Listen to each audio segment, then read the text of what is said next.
Hello everybody and welcome back to my YouTube channel. If you're new here, then hello, my name is Shauna and ignore the state of the room. We are going to basically go through some changes together. So I'm a new mum, if you didn't know, if you're only just clicking onto this video. So that might be an excuse to all of the mess, but we've also recently moved. If you want to understand what this is, look at my last video. I am tired of trying to justify myself, even though nobody probably cares anyway. But yes, we've not long, well, we moved in just before we had a baby, and obviously the baby consumes most of the time. And then we also have a Labrador too. So, yes, things are just a little bit chaotic at the minute, but I'm trying to take control by going into the next chapter and being prepared. But when I say prepared, she probably should have been in this cot like last week because I just feel like she's outgrowing the Moses basket. I'll show you the area in a bit, but Tom managed to put the top of the cot together, but we just need to tighten it with some Allen keys. I don't think they are Allen keys. Tom gave me them, and they're not even Allen keys, are they? I don't think. I don't know. But anyway, my granddad's already coming round tomorrow, so we've also got them that he needs to put on the cot too. And yeah, hopefully my granddad will have the right Allen key to put it all together. I tried to be that independent girl, but it just didn't happen. I don't have the tools. If I had the tools, I probably would be able to do it. But anyway, I've got the mic just for ease because we're going to walk around in a minute. And also, I can't even blame Paisley for this because Tom's mum has her, and literally about 5 minutes after she took her to her house, I spilled my Coke down me. All of this mess there is Tom's, but I can't be mad because that's mine. But I have more of an excuse because I will start to do things when Paisley's asleep if I'm not napping with her, and obviously it gets disrupted, and I just then leave it for a good few days. So that is the cart. I'm going to show you where it needs to go. So also, I feel like I'm very justifying of myself in this video, but ignore. I mean, Kobe's pretty much covering it anyway, but it's Toy Story bedding.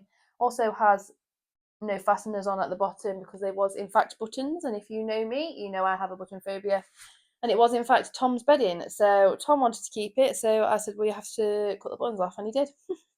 But yes, we've got this bedding on because Kobe basically, bless him, after my last video, I don't know whether I mentioned it in that last video, I don't know, but he was at the vets and he was sedated, and when he came back, I changed the bedding because I wanted fresh bedding for when he came back, and Tom had been at work all day. I thought it'd be lovely, and I'd have like a everything shower, so everything bath. So yes, I thought, oh, I could just craving some cleanness, and then Kobe came back, gave him a fuss and everything, and then I got Paisley to go to sleep, and I was over near the Moses basket, rolled over where Kobe is, and it was wetness, so he'd weed. Then I had to change the bedding again, and we've only got like 4 or 5 bits of bedding, but we've also got a spare room and probably one that was already in the wash at the time. So really, we only had this bedding spare. So yes, that is why that's on.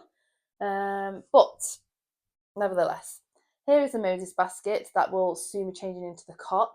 Honestly, it just looks so small now, but it looks small even more when she's in it. I just think, it'll get to a point where it's probably unsafe that she's in there. So I just want to start the transition of the change now. And then here is my kind of station. I think I've done either a reel or something on this, but it changes because you adapt as she gets older. But some things are mine, like the creams. Food, we've got more food down there as well. I like to keep like enough food upstairs, enough food downstairs. Bottles obviously need to be washed and sterilised and stuff and whatnot. That nappy bag is just a bin.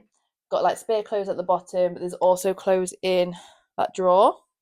And yeah, everything in that drawer is pretty much what she needs mainly through the night. We usually have a baby changing mat there as well, but of course that's gone with her to her nana's. And we've got a book, wipes, nappies, creams, you name it. We'll obviously have bibs and bobbles and muslin cloths and stuff as well. But this is where the transition is going to be. 1, 2, 3. So the plan is, hello Kirby, I'll give you a fuss while I'm talking. But the plan is that hopefully when my granddad gets here at about 10 o'clock, maybe 11 o'clock, ideally I would have liked to have had it done tonight. So as soon as she goes for her first nap tomorrow, we can try her in it, because I just think it will be a better transition for her to get used to it in the day, also while I've got more energy than I would at night. But either way, you have to pull through, don't you? I'm sure it'll be not an as smooth night. But then again, I think it might be because she does look like she wants more room in the Moses basket. Like, she'll toss and she'll turn, and you know, she takes a lot longer to try and get comfy. And when I put her down in the Moses basket after she's full on asleep in my arms, if she feels that I'm putting her down, because sometimes she doesn't, but if she feels that I am putting her in the Moses basket, she will wake up and she'll like do a mini crunch trying to get up. And then if I don't get her up, she might cry, or she'll just like keep struggling, and I just feel bad for her. So yeah, she basically I think it might actually help. I think it might improve. But I'm just very mindful that it's a new environment for her. It's in the same place, but it's new. It's a lot more spacious, so she'll probably like it. I probably will have less sleep anyway at first, because I, of course, need to make sure she's not rolling over and stuff, because she's got more room to do that. I think when she's in a deep sleep, she won't. It's just if she wakes up. But I'm quite a light sleeper anyway, whereas Tom isn't. So hopefully I'd hear her anyway if she did. But yeah, my idea is, because obviously I wanted it up tonight, so with her first nap she can have it tomorrow and then throughout the day. However, I probably can't do that. So my granddad is going to probably do it about 11ish, half 11ish, and then from there, any naps that she has, she can hopefully get used to it before night time. I'll keep the Moses basket up just in case it's really bad. But yeah, I think it will be, I don't think it will be really bad. I just think it will be a transition, a change for us all. And I think, it might be a bit of a bumpy night's sleep, but it's just a case of trying to make sure she gets used to it and she's comfortable and she feels safe, and she is safe. But yeah, I am hoping that I can start to get a bit more of a routine now, because I don't really have a routine anyway. Like, at the minute we are not stuck in the house, but we can't really do much because Tom's got the car, because we still need to get the van sorted. Well, he still needs to get the van sorted, which is going to do in a couple of weeks. But I'm just trying to get like a bit of like a routine, so like her naps become more routine. Like, she used to go to sleep bang on 7:30 no matter what the structure of the day was, whereas now she's not always doing that. I think it just depends. But I'm just hoping that, like, she always has a morning nap, she always has an afternoon nap, but the times they vary. They're similar, but they vary. And sometimes, like today, she's had hour naps. She's had like 3-hour long naps. So it's been lovely. I've had one of those naps with her. Whereas, like, not yesterday, the day before, she really was tired. She was overtired, and it was quite clear that she was overtired. But she was fighting it, and she was napping for 10 minutes.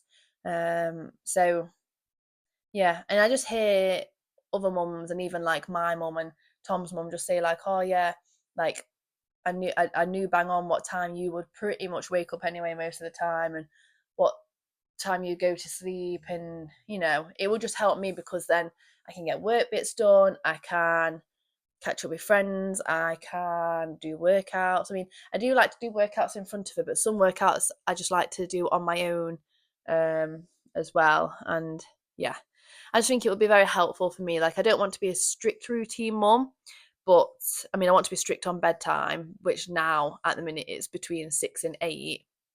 But like, not long ago, it was bang on like 7:15, 7:30, and I knew that she wouldn't wake up. Only probably like maybe once in like the early morning, if that. Sometimes she didn't wake up at all.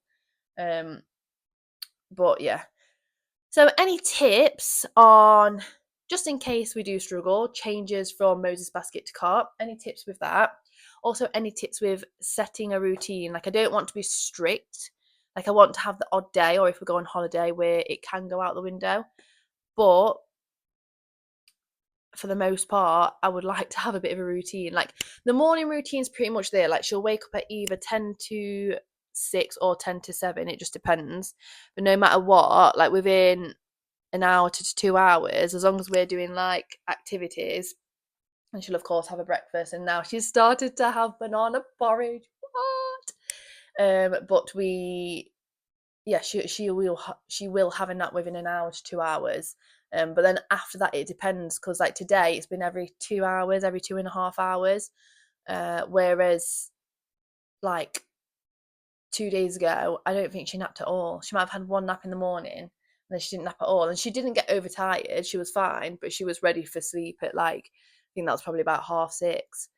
So yeah, I would just like a little bit of consistency. It doesn't have to be bang on actually, but like, I'll know that she's going to probably need a nap between, I don't know, 10 and 11. Like within that time, she'll go to sleep. And when she goes to sleep, she'll go to sleep for at least 45 minutes or, yeah, whatever it is. But I don't want to be forceful. I want to be baby led. You okay, KB? Like, I am very baby led with the food. I'm very baby led with the naps at the minute. And I want to stay baby led, but I also feel like I can potentially still be like that and get a routine. So yeah, let me know your opinions and your thoughts. I realise that I've probably been sat very like unladylike. I'm going to give this doggy some attention because I think he needs it, don't you? And I want to do, good boy, I might do some stretching. So once I've given him some attention and sorted the bottles that I've got out, I think I'm going to watch some Desperate Housewives and stretch. I was going to do a Pilates workout, but I don't know. I feel like I can stretch and give Kobe attention. And he needs the attention quite clearly. All right. Over and out. I'll check in with you tomorrow, hopefully, if the cot gets done anyway. And here's the finished look. So here is the cot. She's slept in it like a champ. I hope it stays that way. Let me know about the routines and everything. If you have any advice in getting her into a routine, yes. And thank you for watching. Please subscribe if you haven't already and give it a thumbs up.